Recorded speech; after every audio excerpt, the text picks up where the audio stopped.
Chapter 1. The One Night Stand That Ruined Me. I'm Oren Lysander, and let me start with one simple truth. Being broke sucks. I mean, like, really sucks. Not, I can't afford Starbucks broke, no. I'm talking about rationing instant noodles and mixing water with shampoo. Kind of broke.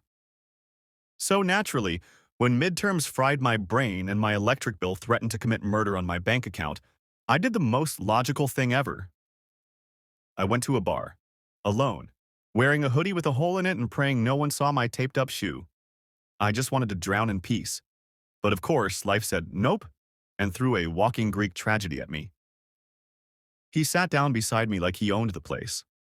Black suit, cold eyes, sharp jawline that could cut my soul, and a watch that looked like it cost more than my entire tuition. "You look like you need something stronger than that," he said in a voice so deep it tickled my spine. And me, being the emotionally constipated menace that I am, replied, "Unless you're buying, I'll keep sipping my sadness like a peasant." He smiled. Like literally smiled. "Sir, why are you smiling like that? I'm unstable, you know." We talked. Or well, he talked in low, dangerous tones, and I sass-battled like I was auditioning for RuPaul's Drag Race College Edition. But then, things got hot, like, did someone turn the AC off or am I getting stripped with eyes? Hot. One drink led to whispered secrets, led to his hand ghosting over my back, led to, yeah. Let's just say I woke up in a luxury hotel suite. Naked, sore, confused, and very much alone. No name, no number, not even a thank you mint. So I did what any rational, emotionally damaged student would do.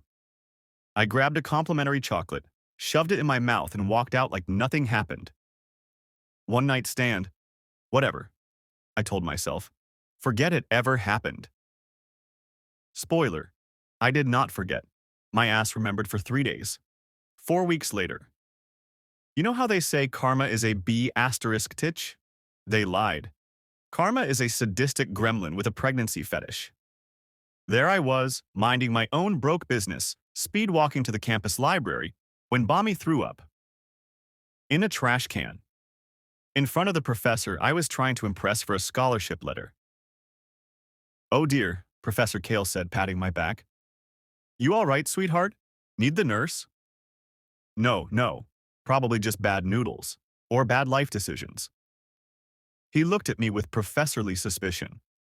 Spoiler. Every professor in my college loves me. Why? Because I get straight A's, never miss deadlines, and pretend to be normal. I am not normal. But they don't know that. I got through the rest of the day with 3 mints and a prayer. But when I threw up again during econ class, yeah, I caved. I bought a pregnancy test. Me. A broke, scholarship-dependent Tsundere twink, holding a pregnancy test in the men's bathroom like it was a cursed artifact. 2 minutes later, I stared at the 2 pink lines. They looked back at me like, "You're in trouble, bitch." I laughed, then cried, then whispered to myself, who the hell even was that guy? Internal monologue. I didn't even know his name. All I knew was that he had cold eyes, warm hands, and lips that made me forget I had 3 essays due. And now, I had a freaking baby inside me. A whole parasitic gremlin. Growing, squatting, demanding nutrients. Do you know how expensive prenatal vitamins are? I wasn't ready to be a parent. I couldn't even keep a cactus alive. And the worst part? I still had no idea who the father was. No name. No clue. Just that stupidly attractive face burned into my brain, and my uterus screaming, "You've made your bed, now raise a baby in it." Chapter 2. Meet the family, and your baby daddy. Oren had exactly 2 goals that Saturday, i.e. 1. Pretend he wasn't broke in front of his rich best friend. 2. Not vomit in anyone's designer rug. Simple, straightforward. Doable, right? Wrong. Because the second he stepped into the marble hallway of House Draven, holding his $4 backpack in a folder held together by dreams and staples, he felt it. The vibe. Rich, cold. We eat gold for breakfast kind of vibe. Hey, make yourself at home. Emrys grinned, tossing Oren a cold soda from the private kitchen. Uncle might be around. Just ignore him. He hates people. That should have been the first warning. Because 3 seconds later, Oren heard footsteps, slow, calculated, expensive sounding. He turned, and his soul left his body. It was him. Tall, suited, intimidating.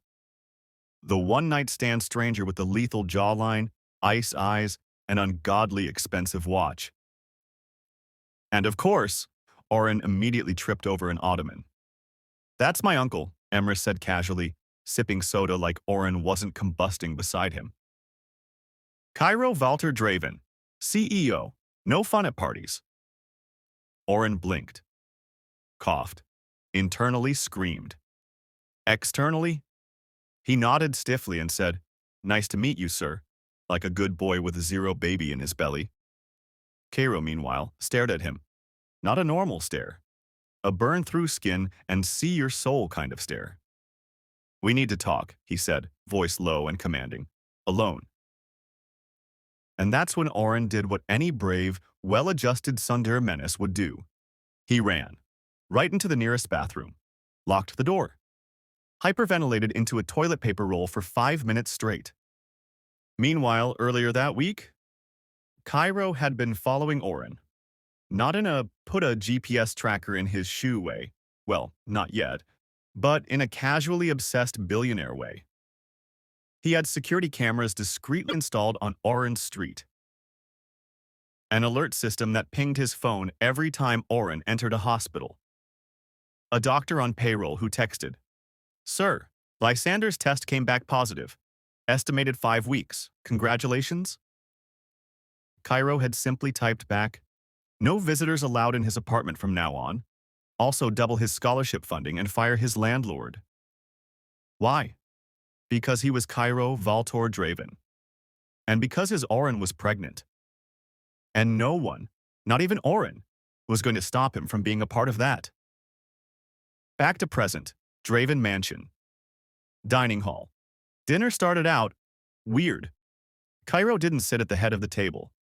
He sat beside Oren, uninvited. Oren nearly choked on his water. Draven grandmother glared at Cairo like she'd just stepped in emotional filth. The family lawyer whispered something about reputation. Emrys? Oblivious, too busy texting. And Oren?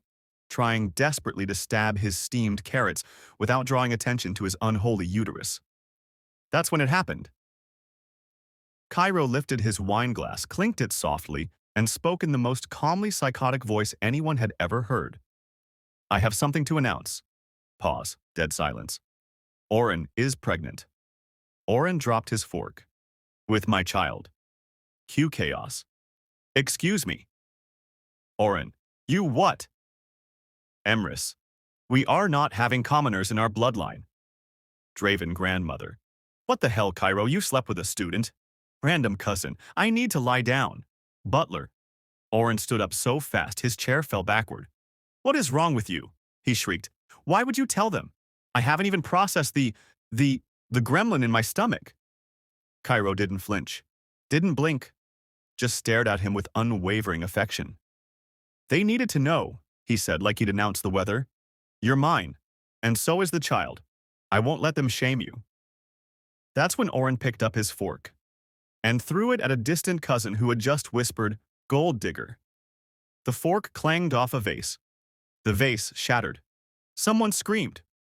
Cairo stood up and gently pulled Oren to his side, wrapping an arm around his waist.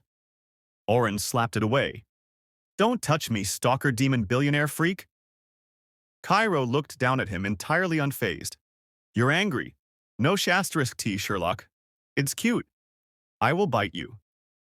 Cairo escorted Oren out of the dining hall like a damn prince. Meanwhile, the family behind them muttered about bloodlines and scandals and PR. As the door shut behind them, Cairo turned to Oren. "You should be resting. You haven't eaten properly today. I had your favorite pastries delivered to your apartment." Oren scowled. "Are you bribing me with food? Is it working?" "No." It totally was. "Get therapy." "You're mine, Oren," Cairo said softly. "You always have been." Oren stared up at him. Flushed, heart pounding. and in true Tsundere menace fashion, muttered, "I hope your fancy bathtub clogs." Chapter 3. You're marrying me whether you like it or not. Cairo didn't corner Oren, no. He ambushed him, like a rich, emotionally repressed panther in a $20,000 suit. It was minutes after the chaotic family dinner. Oren had escaped to the garden to scream into the night air like a normal pregnant menace. That's when the shadows shifted, and suddenly, there he was. Cairo Draven. Unholy love child of Satan and Armani. Stop stalking me, Oren snapped, stomping backward in the grass. What do you want now? An apology for the fork? Cairo, with all the emotion of a sentient iceberg, replied, You're going to marry me. Oren blinked, laughed, pointed at him. Ha, no. And then he walked away. Or tried to. Because less than 24 hours later, Oren's apartment gone. Oren returned to his tiny, leaky flat only to find it empty. As in, completely cleared out. Bed? Gone. Laptop? Gone. Sad old toaster that always burned one side of the bread? Gone. In its place, a single note. You're welcome. Love, Cairo. Cairo's ultra-luxury penthouse. Oren stormed into the penthouse like a tornado wrapped in sarcasm and cheap shoes. What in the rich people kidnapping is this? Cairo was calmly setting out prenatal vitamins on a golden tray. I had your belongings moved here. Your old apartment wasn't suitable for someone pregnant. I've also hired a private doctor. You moved my toaster without consent. I replaced it with 5. I want my toaster. I'll get it back. Do you want 7? Oren's left eye twitched. When he grabbed his phone to call Emrys and rant, he found no signal. No Wi-Fi, no network, not even emergency calls. You blocked my phone? Cairo sipped his espresso. I didn't block it. I disconnected it. You're not allowed to be stressed. I'm about to stress your neck. That night, Oren lay in a ridiculously soft bed, arms crossed, fuming. Cairo walked in silently with a glass of warm milk. I'm not a child. I don't want milk. Cairo placed it on the table. It's oat milk. You're lactose intolerant. How do you know that? Cairo didn't answer. He just sat on the armchair across the room, watching, like a creepy owl in a $7,000 suit. Why are you watching me sleep? Because I love you. Oren sat up so fast he almost dislocated something. What did you just say? I love you. The room froze. Oren blinked at him. You don't even know how to smile properly and you think you're in love with me? I smiled 3 times last week. Yeah, at the news of the stock market crash. The next morning, the Draven family arrived for a confrontation. Oren was eating pancakes and pretending not to exist. This union is outrageous, hissed one of the uncles. You'll be disowned. I don't care, Brother Cairo said, cutting Oren's strawberries for him like some lovesick butler. He's a commoner. He's carrying my heir. Oren threw a grape at someone's forehead. I'm not a freaking royal egg, thank you. One of the ants tried to slide a check across the table. Leave him and take this. Oren deadpan blinked. That wouldn't even cover my tuition. Try harder. The kitchen violence. Later that night, Oren stood in the kitchen, waving a spoon at Cairo like it was a weapon. You're insane. You moved me, without asking. You treat me like a glass doll. You're trying to marry me when we haven't even dated. Cairo, voice calm as ever. We slept together. You're pregnant. You live in my house. It's practically marriage. You skipped like 12 steps. I love you. You love controlling me. That too, but mostly you. Oren tried to stab him with the spoon. Cairo caught his wrist gently and kissed his forehead. I love you, he whispered. Oren glared, cheeks pink. I hate you. Then hate me as my husband. Oren didn't speak, just dropped the spoon in the sink with a loud clatter and muttered under his breath, Sick, fool. Cairo walked away, victorious, while Oren stood there, mad, confused, slightly flustered, and starting to think maybe, just maybe, being adored by a rich, emotionally constipated, overprotective CEO wasn't entirely the worst thing, especially when the man looked at him like he was both the battlefield and the victory. Chapter 4. Family War Wedding Bells. The Draven family was not happy. Oren, 2 months pregnant and already sick of everyone's crap, sat on the velvet sofa of the Draven estate living room while some crusty great aunt waved a blank check in his face like she was trying to summon a demon. Just write your price, dear. Be a good boy and vanish. I am a good boy, Oren said sweetly, but I'm not for sale, Grandma. He folded the check into a paper airplane and launched it into someone's soup. Another uncle pointed a finger and bellowed, "You're manipulating him. This marriage is fraud." Oren reached for a champagne glass, took a sip, and spit directly into it. "Fraud?" he snorted. "Sweetie, I stabbed your brother with a fork 2 months ago. You think I need to manipulate anyone?" Across the room, Cairo was sitting quietly, legs crossed, sipping tea. Not saying a word, just vibrating with unspoken wrath. When the lawyer started whispering about annulments, Cairo simply stood and said, "If any of you make him cry, I will bankrupt all of you by dinner." They didn't speak again. Fast forward 2 months. Oren was 4 months pregnant now. His belly had started to curve gently, visible beneath his oversized hoodie. Yes, he was still wearing hoodies, wedding day or not. The wedding of the year, aka Mafia. CEO X Pregnant Menace. The venue was some ancient royal courtyard Cairo had literally bought and cleared just for this event. Oren showed up in a black hoodie, ripped jeans, and sneakers. The wedding planner fainted. "You can't wear that. I'm literally pregnant. Try stopping me." Cairo, dressed in a three-piece custom white suit, looked at Oren like he was the reincarnation of every Greek god. "You look beautiful," he whispered, brushing Oren's cheek. Oren rolled his eyes. "You look like a boring villain in a Netflix thriller." "And yet, I got the hot college student," Cairo replied with a smirk. Oren turned crimson. The audience? Dead silent. Except Emrys, best friend, future godparent, and walking chaos gremlin, who shouted, "Let's go!" and started filming on his phone. Not a single person clapped when the couple kissed. They didn't need to. Because when Oren's hand tightened around Cairo's at the altar, it was a silent declaration of war and love all at once. Post-marriage college disaster. Oren thought marriage might calm things down. It didn't. The very next day, he walked into his elite university, oversized hoodie hiding his bump, headphones on, only to be hit with stares. And whispers. "Is that the guy who married Cairo Draven? The pregnant one? Why him? He's like nobody. He's probably some gold-digging brat. Ew. I heard he seduced him at a bar. What a scandal." Oren pulled out his earphones, slowly, calmly. And then, "Listen here. You TikTok extras with a superiority complex," he snapped. "I may be pregnant, but I still bench press your GPAs for fun. You want drama? I'll give you drama. I've got hormones and zero fucks to give." Then someone tried to bump into him on purpose. Bad move. Oren kicked them. Right in the shin. "This fetus and I have had enough." When the professor arrived and saw the chaos, he clapped. "Oren, please give them extra homework as punishment."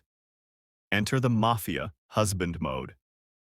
When Cairo found out, oh no. He didn't scream. He didn't argue. He just walked out of his skyscraper office, made one phone call, and by the next morning, he owned the university. Yes, he bought the entire elite institution. Renamed the main building to Lysander Hall. Suspended every student who bullied Oren. Replaced the cafeteria food with prenatal-friendly gourmet meals. And installed a special lounge with heated seats, snacks, and bodyguards where Oren could nap between lectures. The confrontation set. Oren stormed into Cairo's office, fuming. "You bought my college? It was inefficiently run. You named a building after me? It's not the only thing I plan to put your name on. Oren threw a pencil at his head.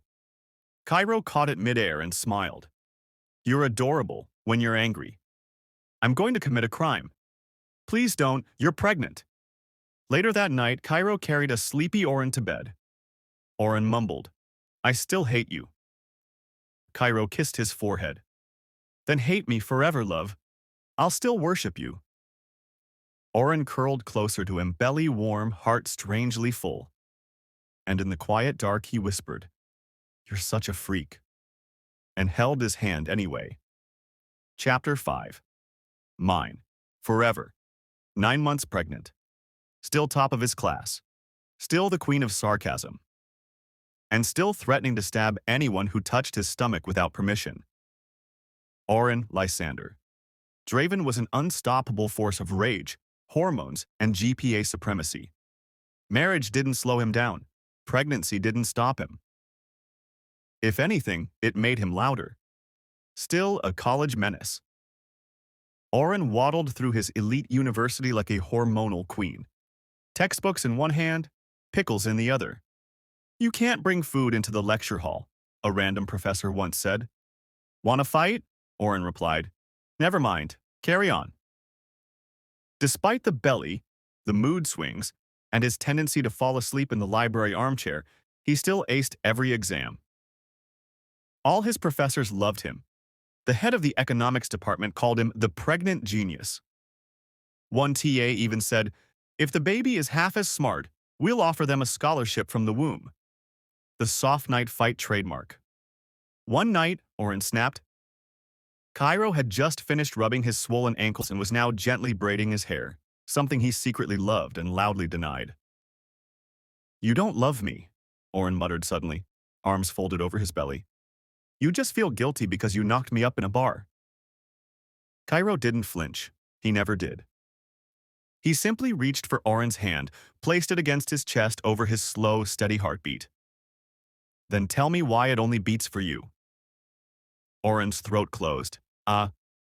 He cried, then threw a pillow at him. I hate you so much. And yet here you are, carrying my child, living in my mansion, married to me. I'm here for the food. Liar. That night, Oren curled up against his chest. And for the first time didn't fight the hand that pulled him close. Somewhere along the line, somewhere between the foot rubs, the luxury prenatal care, and the 3 a.m. milkshake runs, Oren had fallen in love with his scary, cold, obsessive husband. He just refused to say it first. Cairo already knew. He always knew. The baby is coming, chaos trademark. At exactly 2:17 a.m., Oren woke up and screamed, Cairo! I think my water broke or I peed myself, I don't know, but get the car. Panic. Panic. So much rich people panic. Cairo, usually cool as a glacier, slipped on the marble stairs while trying to carry Oren to the car. You're slipping. You're slippery. Why is your suit steamed? This isn't a business deal, Cairo. They got to the hospital in record time. Cairo may or may not have paid to shut down 3 streets. Hours later, with Emrys screaming, Push, you glorious brat! In the background, their child entered the world, healthy, loud, beautiful. They named him Leo Valtor Lysander Draven. Leo, because he roared the moment he was born. Valtor for legacy, Lysander for pride, Draven for chaos. The family reaction. Emrys cried, and danced, and took 400 pictures. That's my godson, my cousin nephew, my boy, my boy. The Draven family arrived like a parade of drama. One aunt fainted. One cousin muttered, He's cute, for a half-commoner. Cairo glared at her until she apologized to Leo in baby language. Sorry, baby Leo. You are not a peasant. You are royalty. Please don't destroy my inheritance. Cairo never left Oren's side, not for a second. And when Oren was asleep, Cairo whispered to the newborn, You've got your papa's stubbornness. Pray for me. Business baby husbands. 3 months later, Oren returned to college with a baby carrier strapped to his chest. He also started preparing for his master's in business administration because apparently the man who once said, "I hate all CEOs," now wanted to become one and help run their empire. "So you're not going to stab me with a spoon anymore?" Cairo teased. "Oh, I will. But now I'll also help increase your ROI and restructure your subsidiaries." "That's hot." "Shut up." Oren sat in board meetings, baby on his hip, correcting quarterly reports like a menace. The business world had no idea what hit them. Family chaos, never ending. Even after the birth, the Draven family never stopped being dramatic. One time, Leo bit someone's finger at brunch. Emrys hosted a birthday party where the theme was Baby Royalty Mafia Daddies. Oren threatened to fight a daycare mom who called Leo spoiled. And Cairo? He just sat there, baby in one arm, laptop in the other, whispering to Oren every night, "Mine, forever." And Oren, now with a ring on his finger, a baby drooling on his hoodie, and a husband who treated him like he was both a kingdom and a war, smiled. Just a little. "Yeah," he muttered. "Yours, freak."